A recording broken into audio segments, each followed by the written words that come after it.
મારા વડીલો, મારી માતાઓ, મારી બહેનો,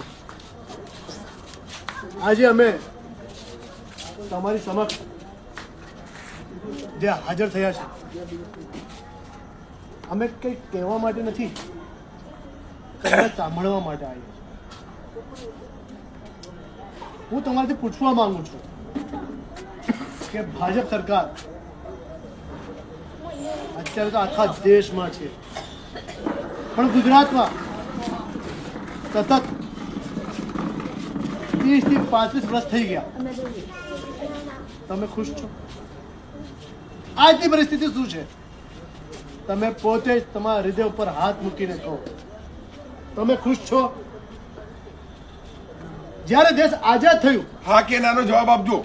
જ્યારે દેશ આઝાદ થયું 1947માં, ત્યારે આખા ભારતના એક જ નારા હતા, રોટી, કપડા અને મકાન. આવી ગયો છું, પણ એક બાળકની ચાલીમાં મીટિંગ રાખી છે પાર્ટીની. હું 1947 ની વાત કરું છું. અત્યારે સર 1947માં ભારતના એક જ નારા હતા, રોટી, કપડા અને મકાન. ને આજે શું સ્થિતિ છે સાહેબ? આજે શું સ્થિતિ છે આખા ભારતમાં? તમે જોઈ લો છે ને બેન. આજે અમે કોર્પોરેશનની વાત કરી રહ્યા છે, ગટર, પાણી, વીજળી, સ્કૂલની વ્યવસ્થા. હવે જે આપણે માંગતા હતા, હવે એનાથી આપણે ઘણા બધા પાછળ જતા રહ્યા, આગળ નહીં, પાછળ. 1947 જે ટાઈમ હતો ભારતનો, પાર્ટીશનનો સમયનો ટાઈમ હતું, આજે એ જ સ્થિતિ છે. હા બેટા, તમે કહો બા, તમે લાગે છે કે આજે આ બસ્તી છે, वहाँ क्यों रुकेगा वाले घर पे? એક કાલ સેફ થશે? हाँ? ઘણી બધી વીઆઈપી तो फिर रात के फोन नहीं करना સોસાયટીઝ ને કોલોનીઓ આજે ગુજરાતમાં ને ભારતમાં ઘણી બધી જગ્યાઓ ડિમોલિશનની કગાર ઉપર છે. 40 વર્ષ જૂની કોઈ સોસાયટીને રાતો રાત નોટિસ મળી જાય છે કે ભાઈ આ તો ઇલીગલ છે. તો સાહેબ, તમે 40 વર્ષથી અહીંયા ટેક્સ લેતા હતા, તમે ક્યાં હતા ત્યાં? બેંકે લોન આપી હતી, અમે લોન ચૂકવ્યું છે સાહેબ, તે વખત તમે ક્યાં હતા? આજે જે સ્થિતિ ઉત્પન્ન થઈ છે એનાથી તમે કેટલા ખુશ છો? અમારી પાસે એક સર્વે પેપર છે, આખા ગુજરાતમાં આમ આદમી પાર્ટી આ સર્વે કરાઈ રહી છે. હું તમારાથી થોડુંક 10 પ્રશ્ન છે એ કરવા માંગુ છું. તમારી પરમિશન છે? કરી શકું છું? કરો. આ આમ આદમી પાર્ટી સર્વે પેપર છે. આની અંદર અમારા સાહેબ કેજરીવાલજી ગુજરાતની પ્રજાને, જનતાથી 10 પ્રશ્નો પૂછ્યા છે કે અહીંયાની જનતાનું શું કહેવું છે ભાજપા સરકારના નામ. મારું પહેલું પ્રશ્ન પૂછું છું, શું તમને ખબર છે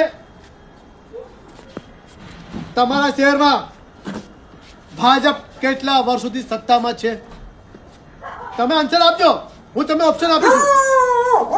20 વર્ષ, 25 વર્ષ, 35 વર્ષ કે 40 વર્ષ? તમને ખબર છે?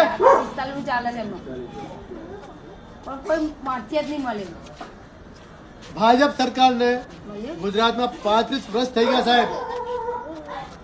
35 વર્ષમાં તમે તમારી આ આગળ બાજુ જોઈ લો શું સ્થિતિ છે. મારો બીજો પ્રશ્ન છે કે ભાજપ સરકાર આટલા લાંબા સમયથી સત્તામાં રહેવાથી લોકોને શું નુકસાન થઈ રહ્યું છે? જનતાનું કામો થાય છે? અધિકારી બેફામ બની ગયા ને ભ્રષ્ટાચાર. તમે તમારા જ પેન્શનના પૈસા લેવા માટે પેન્શનની ઓફિસમાં જાઓ તો જ પેલા પૈસા આપવું પડે છે. મારો ત્રીજો પ્રશ્ન છે, તમે તમારા શહેરની સાફ સફાઈની વ્યવસ્થાથી કેટલા સંતુષ્ટ છો? ભાઈ, તમે ટેક્સ આપો છો, દરેક વસ્તુને ઉપર ટેક્સ આપો છો, ને જે સફાઈ કર્મચારી આવે છે એનાથી કામોથી તમે કેટલા સંતુષ્ટ છો? 100% છો? 50% છો કે જ્યારે નહીં. ભાઈ ગંદકી જો કેટલી છે. ચોથો પ્રશ્ન છે,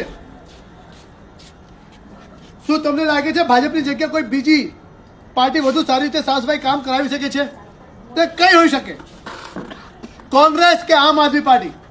દિલ્હીમાં જો, પંજાબમાં જો, આમ આદમી પાર્ટી જે સાહેબ કાર્ય કર્યું છે ને એ પોતે ઇતિહાસ બનાવી નાખ્યું છે. મારો ચોથો પ્રશ્ન છે, માલાપીની ચાલીમાં તમે તમારા શહેરના રોડ, રસ્તા, શાળા, હોસ્પિટલની હાલત કેટલા સંતુષ્ટ છો? જો શારદાબેન, આપણા ટેક્સના પૈસા ચાલે છે. જો એલજી, જો વીએસ તો બંધ કરી નાખ્યું. સિવિલમાં જાઓ, તમે સંતુષ્ટ છો? તમારા ટેક્સના પૈસાથી ચાલે છે દવાખાનું. અને શું તમે લાગે છે કે આ તમે મકાનના વેરા ભરો છો એ ઓછું થવું જોઈએ? થવું જોઈએ કે નહીં થવું જોઈએ?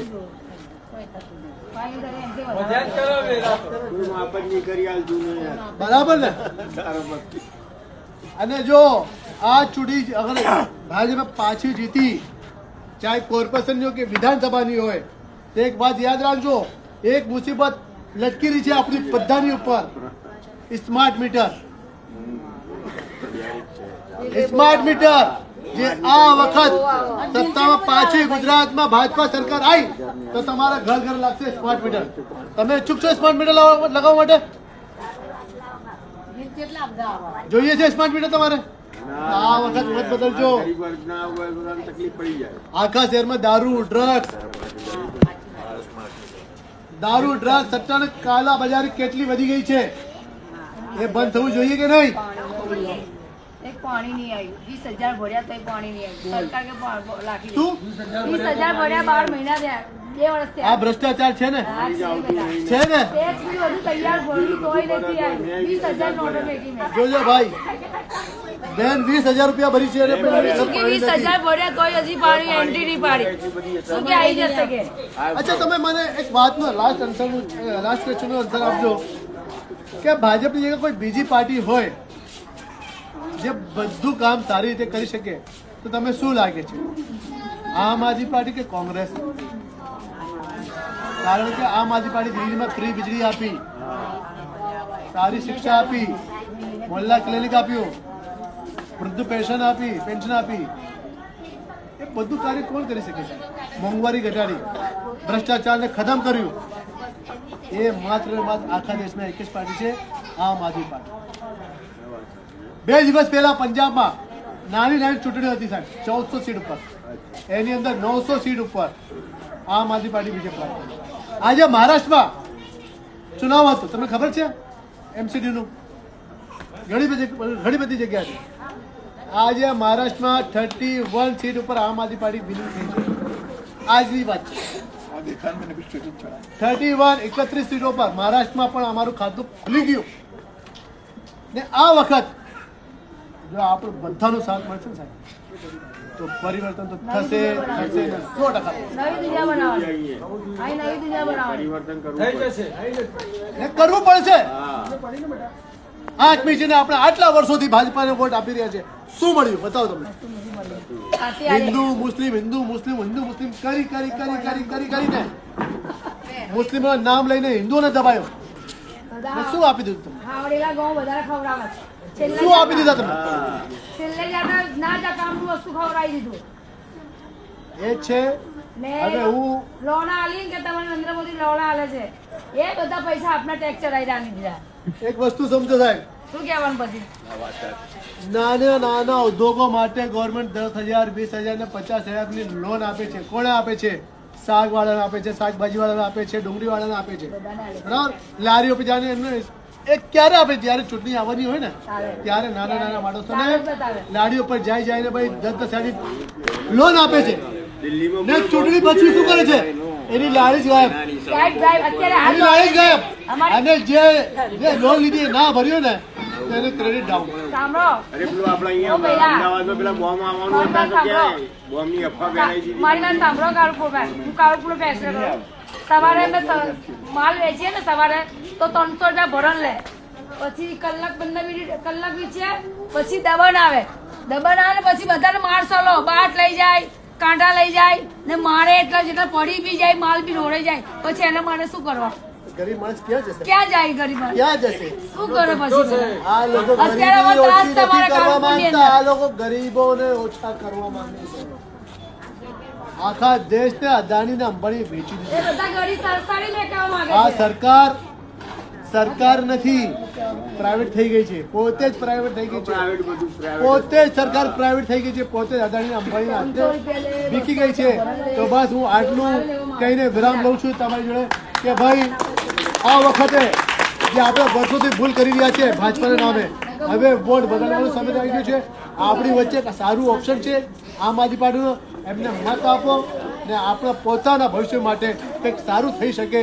એ વિચારીને જે પણ અમારું કેન્ડિડેટ એને વિજય બનાવો અને ગુજરાતને સારું અને સુંદર બનાવો. Thank you.